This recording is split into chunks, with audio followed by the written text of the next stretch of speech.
everyone. Welcome to the Race Reaction Podcast. And this week we'll be talking about the Chinese Grand Prix, which happened just this morning. So we've got a few things to go over. We're just going to talk about kind of the best bits from the weekend. A few discussions about things like driver of the day, a few incidents that we saw. We'll kind of chime in on that as we always tend to do. So what we're going to start off with. Yeah, so I think first, I want to talk about Lando Norris. We seem to be always talking about Max or Charles or whoever, but I feel like Norris, especially recently, has been quite quite good, especially this weekend. Obviously, if you look at the sprint race, maybe wasn't his finest performance, but I think overall, if you look at sort of the standout driver, at least for me, that isn't Max, because every weekend Max outdoes himself. Um, I think it would be Lando. I think he really surprised me this weekend.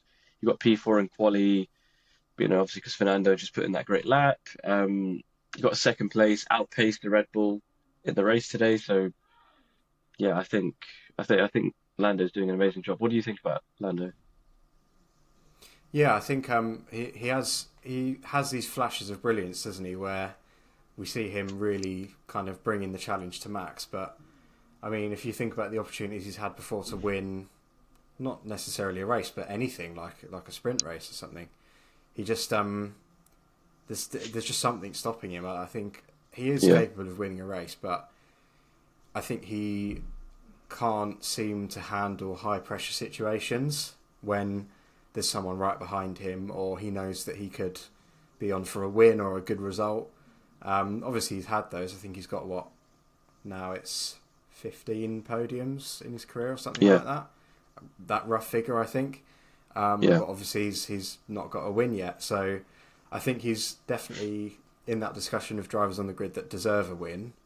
I agree with Mm, that. I think he does. I think, like I said, he's got it in him. It's just it's not even necessarily it doesn't have the machinery. I think that McLaren is good on a number of occasions and in a lot yeah, of scenarios, but it's just that there's always that hurdle that he's got to pass that is Max that he just can't. Not a lot of drivers can, to be fair, but yeah. not a lot of drivers have a car like Lando has. Even Oscar, No, he won a sprint race last year in Qatar. yeah. I'd be quite annoyed if I was Lando Norris because I've been at the team a lot longer. But yeah, I think he's overdue a win. I think a lot of people think that. Mm, Whether that will be this year, whether the RB20 is just too formidable, we'll have to see. But I think today Lando did a good job. He was, he had plenty of praise from Nico Rosberg in the commentator box. yeah. Um, he had good pace today, so yeah, I think Lando's doing a good job, and yeah, he's obviously still got that kind of worry about being outclassed by Oscar. So I think he's handling it well at the moment. Yeah, I agree. I mean, I think, yeah, with Lando, obviously, he's one of the drivers that haven't won a race yet. I think, yeah, it's annoying because I thought even if you won the sprint, I would have loved it. But yeah, I think you might have seen all of the memes on Twitter. Lando whenever he's in a position to win a race and he just bottles it. It's annoying, but um, yeah, I think it will come one day. I just think he just needs to put it all together. I think it's like Charles. It's like inevitably he will win more races. It's just about channeling some of that energy into actually like beating Max because he is such a formidable character. Like everyone just gets out the way for him now. Um, Mm. but one person that I guess maybe probably the last person to give Max a big challenge was Lewis Hamilton. However, I'm pretty sure Max probably lapped him today. Not even sure, but um, let's be Mm. honest, he isn't really having, uh, you know, he's not staying blessed, is he, right now? No, no, he's not. Obviously, yesterday for the sprint race, there was that whole debacle of having pole taken off of him, Yeah, and the whole thing about Lando's lap being deleted and then reinstated. Um, I do think, in all fairness, that Lando should have had that lap deleted because he was clearly all four wheels over the white line. And if you think of Yeah, races like, I think it was the Austrian Grand Prix last year, where there was something like yeah, 1,000, maybe not 1,000, a lot of penalties handed out that yeah, weekend. yeah, yeah, The FIA were, they they were on one that weekend, but yeah. No, no. I think I think Lewis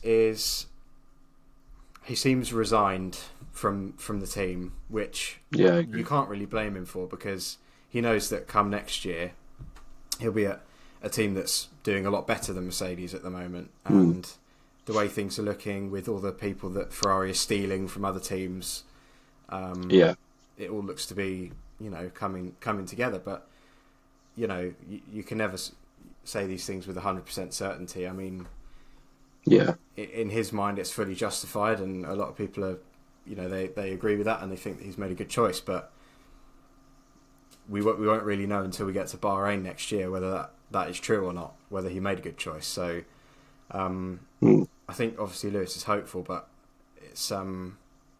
it's pretty clear that what he's doing at Mercedes now is kind of just he's easing out of it. I think he's yeah, obviously got in his mind, this time next year I won't be in this team anymore. So he's kind of, I'm not saying he's taking his foot off the gas, but yeah, he doesn't seem as frustrated that he's doing badly as I would expect him to.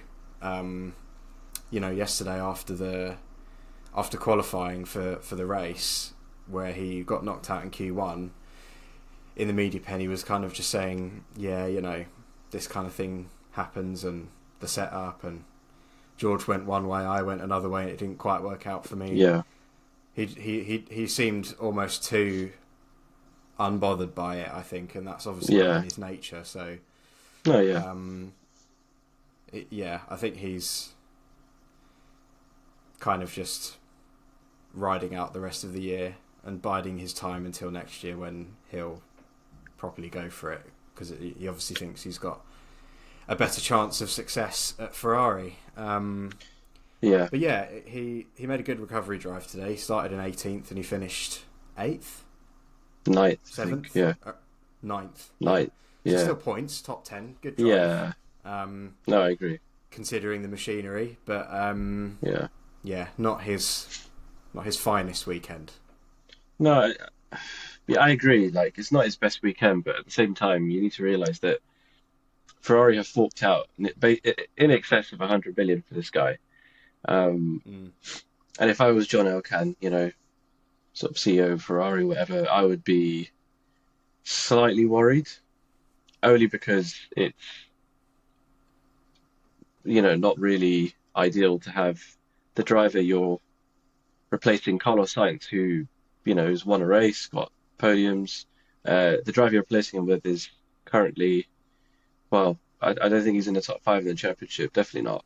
Um, No. I don't think this is his finest season. I think, if I'm right in saying this is Lewis's worst season ever, like so far in his Yeah. career. Um, I can't remember a single time where he's broken into the top five. I think his rough average finishing position is sort of like like P7, P8, something like Mm. that. So whether whether Lewis will improve his form, I'm not sure. I think he's kind of given up. Uh, there were multiple messages on the radio today where he's like, "Oh, this car's broken," and I'm this car's too slow, mate. I can't catch him. That was a really funny thing because he just gave up, and it's bad when Lewis is saying that and he's chasing Alpine. Like Mm. he was literally, I think he's chasing Ocon for P10, and he says he's too quick. I think that's when there's an issue, especially if someone like Russell is fighting or trying to fight the Aston Martin of Alonso or the McLarens or the Ferraris. So yeah, you can blame, and I think you can only blame setup to an extent.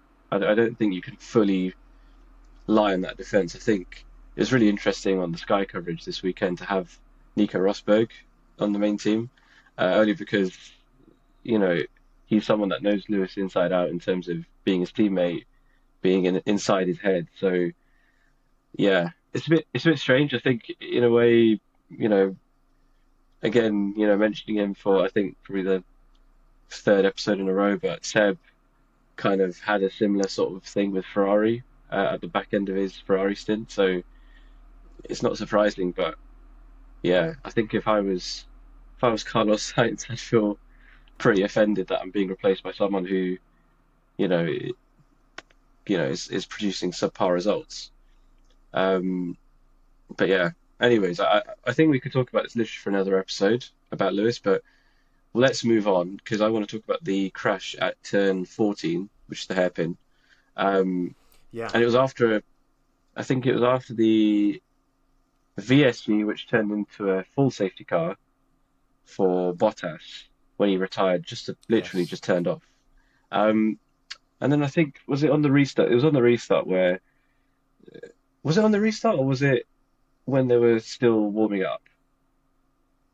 Like on like when the I safety have car's the pulling in. I feel it was after the second safety car, but Uh, I can't Literally, it's remember. fried my But brain. We had too many safety cars, I think. But I think it was yeah, on the restart because I remember there was a shot of looking towards the exit of the hairpin, and Max had yeah, obviously put his foot down as soon as we had a green flag. yeah, yeah, So that means that he slowed down quite a lot at the end of the main straight to build a gap between the safety car and himself, so that once the flag went green, he could yeah, pull away. I think that yeah. what happened there, and the term that the Sky team seem to love using is the concertina effect, Oh, which is just yes. cars bunching up. Right? Yeah, I yeah, hate that. I don't know why I hate it so much. It's just say they're bunching up yeah, anyway. When the cars were bunching up, I think yeah, yeah, Ricardo slowed up a lot more than Stroll was expecting, and either I don't know, he wasn't looking, he was changing settings on the wheel or something, and he just went into the back of him. Um, yeah, yeah, I think it's a bit different to the Japan crash that Ricardo had. I think Ricardo yeah, had some part in that crash, but this one, I'm putting it 100% on Stroll because, yeah, come on. Like, mm, the only way that he could be excused for that is if the brakes stopped working, but they didn't. So he just plainly went into the back of him, and yeah, there's no excuse for it, is there? yeah. He's got. When was his first season? 2017, 18, 18, 17. Oh my God, 17. Yeah. 17. So Wow. that's what, Yeah. 8 seasons now, Yeah. Nearly a decade. Oh nine, my God. something like that. Quite a lot. Only a He's few more not. years He's than not a rookie. Max. And Yeah. he's not a rookie, but he's certainly acting like one. And Yeah. he's in a midfield car, so Yeah. he should be in the top 10 every weekend, and he's just not, and he's just making silly mistakes like that. I think the only reason that he's Yeah. not being as openly criticised in the mainstream as, say, Logan Sargent is because his father owns the team, and the team is a lot more successful than Williams at the moment. Yeah.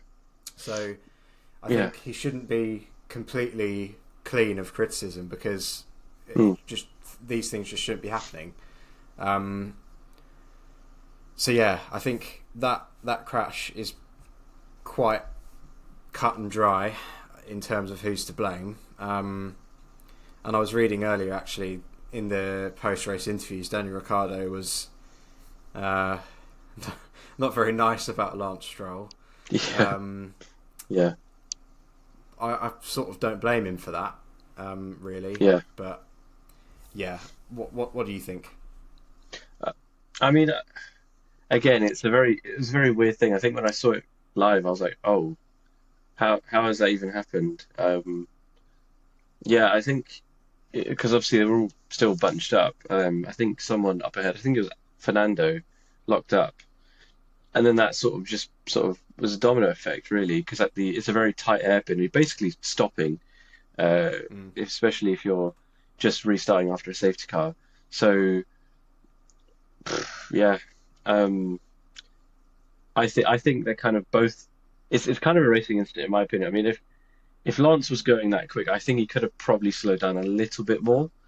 But there was, I mean, you can't. I don't think you can fully blame Stroll because there's not much. he could have done. If he literally slammed on the brakes, he probably would have brake checked the driver behind him, which was I think Yeah. K-Mag or one of the Hasses. And equally, if he tried to move out the way, either way, so the grass was on the left and on the right. If he'd moved out even more, he would have just T-boned someone at the hairpin. So I think he was in a bit of a sticky situation, which Lance has been in too many of recently. But uh, yeah, it's strange, I think. And yeah, Lance got a 10-second time penalty for that incident in the race, which he wasn't happy with. And then Ricardo, as he said, aired his grievances over Stroll, crashing into him. And then I think because of this incident, Ricardo's been given a three-place grid penalty for Miami, which annoys But some people. I But don't I think think, that was for. I don't think that was oh, for was the it not? Lance Stroll thing. That was because he What was it overtook for? the safety car. Oh, well, either way, he's struggling. It's Let's be not. It's honest. not helped his mood. Yeah, Yeah, let's yeah, be honest. I mean, I think just in general. I mean, we were talking about him last one as well, but yeah, I think both drivers involved in that crash, Stroll and Ricardo, need to prove themselves. I mean, Stroll, like it doesn't matter. His dad owns the team. He's good at. He's It's the safest seat in the sport. Let's be honest. Whereas mm, Ricardo needs to prove himself, and I mean, what can you do? I think if you DNF, like, there's not much you can do, and obviously he's only got a finite amount of races to improve his form, and Liam Lawson's still there. He's not going away, so it's annoying. But yeah, I think that crash was a bit weird. Much like the sort of the Magnussen Sonoda crash, or I think it was Magnussen. Um, so yeah, I think not a good race for RB, Cash App, Visa, whatever they're called. Toro Rosso, let's call them really. Um, mm. um, but yeah, I actually want to talk about um, I want to talk about the point system because I Yes. believe it was earlier. I think it was early morning yesterday, or perhaps today. I'm not even sure. Um, that it was revealed that the FIA and the teams were going to meet in a sort of conference or whatever next week to discuss a potential new point structure for the sport. So yeah, I mean, firstly, what are your thoughts on a new point structure anyway? Because yeah, I mean, pretty much for the time we've both been watching, it's just been the same thing. Yeah. It's interesting because I was looking at a lot of kind of social media reactions to this, and people saying, "Yeah, I'm all Yeah, for it, but as long as you allow more than 10 teams in the sport, because then essentially your incentive, you're giving, I guess yeah, what's the term I'm looking for? You're lowering the stakes that the team are yeah, being subjected to, if you know what I mean. There's a little bit less pressure to perform. There are only yeah, 20 drivers on the grid, so if you can get in the top 10, you earn a point. But if you make it the top 12, it won't be so hard. But then if yeah, you had 11 or 12 teams on the grid, that would even it out, wouldn't it? So yeah, I think at least people on social media, are using it as an excuse to kind of hammer home the Andretti point again, which is fair yeah, enough. But I think if it were to be changed, and obviously the grid would stay as it is, 10 teams, 20 drivers, um, it wouldn't be the worst of ideas. no, I think the point that Crofty made was that it allows us as fans and other teams to differentiate, say, the back of the midfield and the back of the grid, mm, about which of those 3 or 4 teams are doing better than the others. Because at the moment, when they're not scoring points, if you look at that, you wouldn't be able to tell the difference. You just think, oh, they're all on level pegging. But really, if you yeah, look at things like lap times, pit mm, stop performance, highest average finishing position, things like that, you can determine, okay, Haas are a bit better than Williams, they're a bit better than Stake, and then at the bottom is yeah, whoever, you know. yeah, So no, I don't think it's a bad idea necessarily, but I was half expecting to see that they'd propose to go back to 10, 8, 6, 4, 2, 1 again, and have the top 8 save yeah, points. because then if you think about it, that would make it more competitive. So you'd be more incentivized to go for an overtake, take a few more risks. Yeah. I mean, it's not so much to do with points, but wasn't it Jeremy Clarkson years back? He made the point of all the drivers are paid a flat salary of $10,000 a year, but every time you win a race, you earn £1 million. Wouldn't that be great? Because then all the drivers would, you've got nothing to lose then. You just go for an overtake at every opportunity. Exactly. It's so much more entertaining. But no, in all seriousness, I think it could go either way, to be honest. I don't think there's anything necessarily wrong with this point system that we've had since, 2012? I can't remember when it was changed from 10. So I think this new current system we have is 10. So it came out in 2010. Oh, right, okay, yeah. So for the past 14 or so years, yeah. I Yeah. don't think there's anything necessarily wrong with it, to be honest. No. Because you can make the case of, okay, the winner gets 25 points, that's too many, but if it trickles down where second place gets 18, then 60, then everyone, even though you're getting more points, everyone else is getting more points. So Yeah.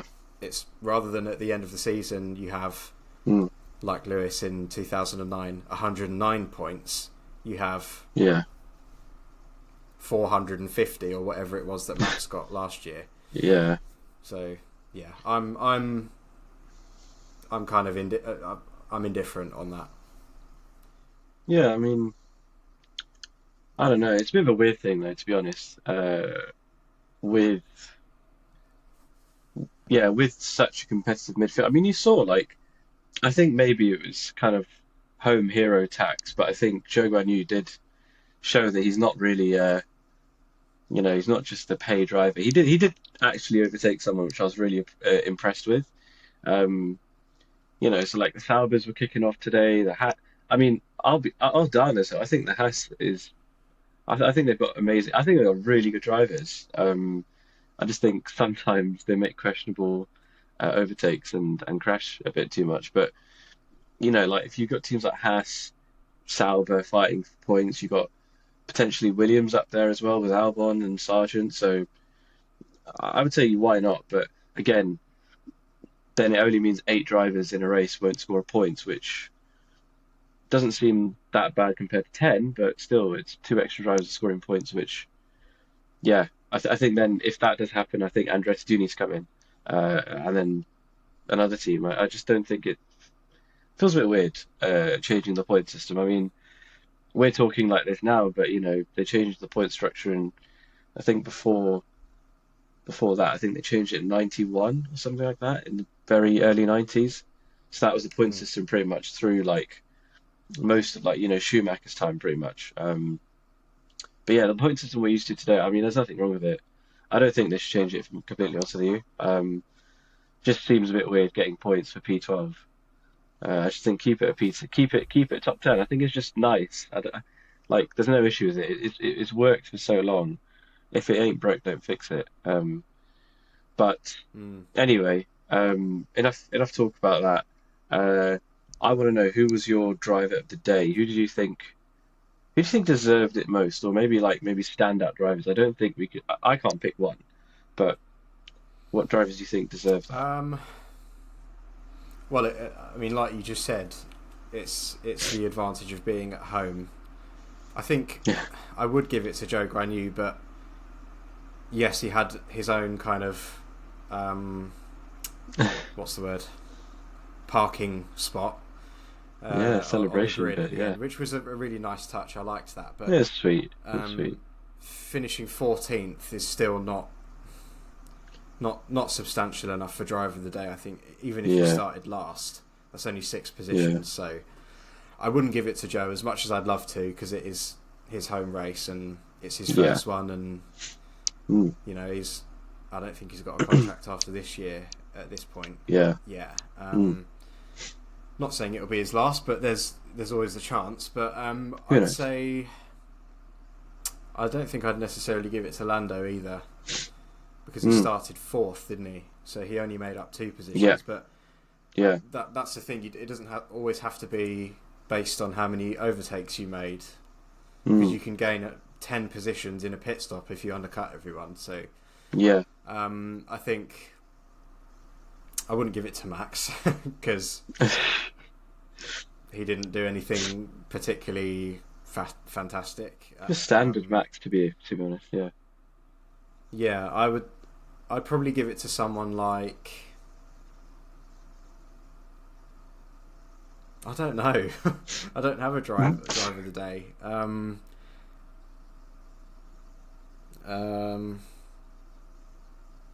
Yeah, I can't think of one. I mean, well, let me tell you mine. I think Lando's kind of up there only because he genuinely outpaced the Red Bull, which I'm really impressed with. Yes, it's Sergio Perez, but still proof that even Piastri couldn't really match Lando's pace all weekend. Lando's been quite far ahead. Uh, so I think Lando does deserve some recognition because that is really impressive. Potentially a driver that could replace Checo in the near future. We never know. Um, but I also wanted to give a shout out to two drivers which I think genuinely deserve it as well. I think Fernando deserves it because yes, he hasn't had. Obviously, he fell back down the order. I think qualifying P3, right? Finishing P6, P6, P7, something like Um, that. I think yeah, George is sixth. Actually, no, it's seventh. Yeah, because George was sixth. Um, yeah, it doesn't look good on paper, but if you've watched the race, if you watched the sprint as well, and the everything that Fernando's done this weekend, it's reminded me just how good he is, and he's 43. And the thing that's replaying in my mind since the race ended was when he was catching Lewis, and fair enough, Lewis in that Mercedes, he's just not feeling it. But when I think it was the final corner when he went on the gravel trap, I thought that was it. He was literally going to crash because I'm pretty sure at one point he was sideways, and I thought that's it, he's done. And he yeah, saved it like it was nothing, like like it was nothing, and then he just ended up overtaking him, which I think is insane. So yeah, I think Fernando's my driver of the day, but also Nico Hulkenberg to get another point for Haas in that car. No offense, but it's just not. That's just superhuman. I think his qualifying is. I think Audi really need to, snap up Nico Hulkenberg because, and he's one of the oldest drivers on the grid. He's part of the sort of, last golden era, if you will, with like Fernando and Lewis. Nico's one of the most experienced drivers on the grid, so I think he deserves a lot more attention, especially in that Haas because he does it often now. It's not even like Haas aren't there. Yeah, and I love Nico Hulkenberg as well. Big fan of him. Um, but yeah, well, I guess I've kind of done yours as well. I've made up for you not having a driver. yeah. You I gave mean, two. yeah, I I gave, was just going to say yeah. to add to the Fernando point. Mm, Yes, that save and then subsequent overtake. I think it was yeah, towards the end of that lap, not the same lap. yeah, yeah, But yeah, that and also the fact that I think around the lap 25 mark, somewhere around there when he pitted, um, yeah, they put him on soft tyres. It was at, the safety car actually. They put him on yeah, yeah, soft yeah. tyres, and I was thinking, surely he's not going to go 30 laps on soft tyres. No, he did. That's quite an ask from the Yeah, team, but yeah, yeah, yeah, I think he used that to his advantage, and then he pitted again for mediums. I think if yeah, he'd have gone on the mediums in the first place rather than soft yeah, tyres, he would have finished a few positions higher than he did in P7, maybe yeah. fifth or maybe not He would fourth, have been but in between the fifth. Ferraris, probably. I don't know. Yeah, Yeah, yeah, he would have made up a lot more ground. So I think if you consider the fact that he had really good pace and made a lot of overtakes on worn soft tyres as well, and yeah, kind of negated the effects of questionable pit strategy, then yeah, I'd give driver of the day to him as well. But also Nico Hulkenberg. I mean, yeah, driving that Haas, it's since the 2022 regulations, Haas have been kind of neither here nor there, and that their car's famously quite harsh on its tyres, and a circuit like Shanghai is not very forgiving on tyre wear. So Yeah. I think he did do a very good job today. Yeah, and I think I was reading the other day that it's pretty much confirmed. It's a rumor still at this stage that he's already signed a contract with Audi. So that wouldn't surprise me, because I imagine they'd like a German driver. We won't talk about who the other seat could go to, because you and your delusions will ruin it. But, let's just not talk about it. Let's leave that.